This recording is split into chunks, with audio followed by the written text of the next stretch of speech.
જેના લાલ લાલ ભગવાનના તળિયા છે, ભગવાનની સુંદર ઘૂંટીઓ છે, ભગવાન કૃષ્ણના નખમાંથી તેજ આવી રહ્યું છે, કેળના સ્તંભ જેવી સાથળ છે, સિંહ જેવી પાતળી કમર છે, એના સુંદર પિતાંબર ધારણ કર્યું છે, એને સોનાનો કંદોરો પહેર્યો છે, પીપળાના પાન જેવું ભગવાનનું પેટ છે, ભગવાનની છાતી ઉપર એક ચિહ્ન છે જેને લક્ષ્મી ચિહ્ન કીધું છે, છાતી ઉભરેલી છે, શંખ જેવી ઉતાર ચડાવ જેવી ભગવાનની ડોક છે, અને સુંદર ગાલ, એના ઉપર લાલ હોઠ અને દાડમની કળીઓ જેવા દાંત છે. આ કૃષ્ણ નારાયણનું સ્વરૂપ છે. તું એનું ધ્યાન કર. उसके बारे में सोचना ही भक्ति है.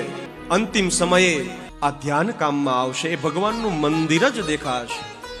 મંગલ મંદિર ખોલો દયામણે, મંગલ મંદિર ખોલો,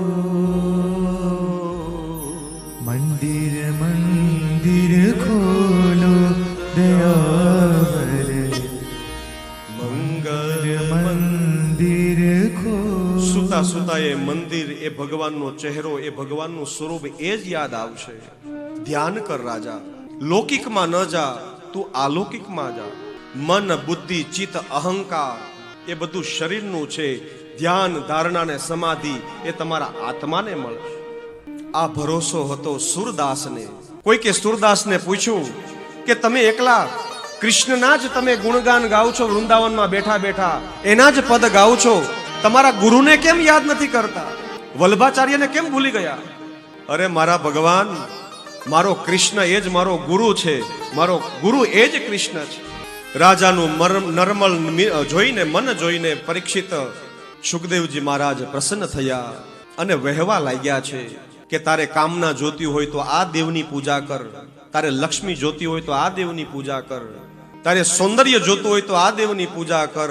પરીક્ષિત બે હાથ જોડીને કહે છે કે મને કંઈ જોતું નથી, મને બસ ખાલી કૃષ્ણ જોતો છે.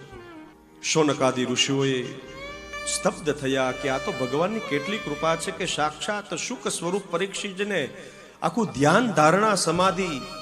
जिन हरि कथा सुनी नहीं काना, जिन हरि कथा सुनी नहीं काना, श्रवण रंद्र यही भवर समा. જેણે કથા સાંભળી નથી એના કાન કાન નથી, સર્પના રહેવાના દર છે.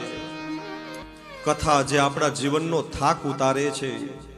રાજાનું નર્મલ મન જોઈને ખૂબ પ્રસન્નતાથી સુખદેવજી મહારાજ વહેવા લાગ્યા. ગુરુ પણ એવો જોઈએ અને વેદ પણ અને વકીલ પણ એવો જોઈએ. ગુરુ છે એ ગોતી લેવો જોઈએ. મારા શિષ્યની આંખ કેવી છે, શિષ્યને શું જોતું છે, ગુરુની આંખમાંથી ખબર પડી જાય. પછી શિષ્ય બોલવાની જરૂર નથી રહેતી. એમ વેદ એટલે કે ડોક્ટર પણ નિર્મળ હોવો જોઈએ. આવતા વેદ એમ ન કે આ શું થયું તને, હવે તું ગયો, એમ નહીં.